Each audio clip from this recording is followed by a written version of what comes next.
SAHU, sairaanhoito ja huolenpito. Työpaikkasi voi olla muun muassa sairaala, hoitokoti, palvelutalo tai kotihoito. Työhön kuuluu muun muassa perushoitoa, ohjausta, neuvontaa, auttamista, tukemista ja hoivaamista. Myös lääkehoito, haavahoito ja erilaiset hoidolliset toimenpiteet voivat kuulua työhösi paikasta riippuen. Jakson pituus on noin puoli vuotta.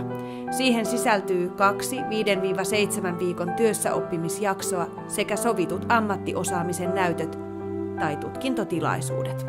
Olen Noona ja valitsin tuon sairaanhoito- ja huolenpito-ohjelman eli SAHUn, koska ajattelin, että se on tosi hyvä pohja lähteä tekemään ihan mitä vaan oikeastaan sosiaali- ja terveysalalla.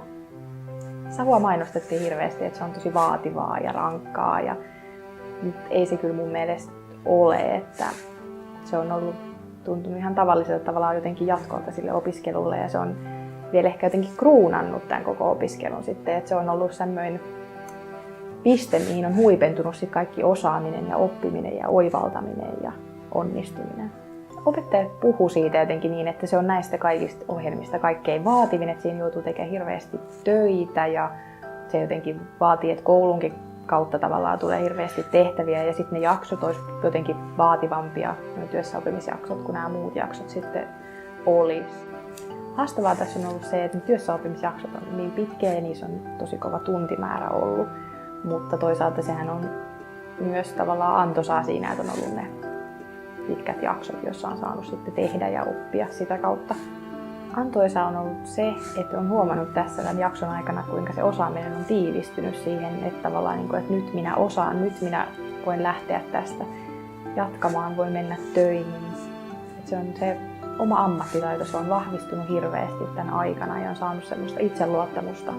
Sairaanhoito- ja huolenpito-osaamisalassa pääsee tekemään paljon kaikkein mielenkiintoisia asioita ja näkee ja kokee ja se on tosi hyvä pohja lähteä työelämään. VAHU, vanhustyö.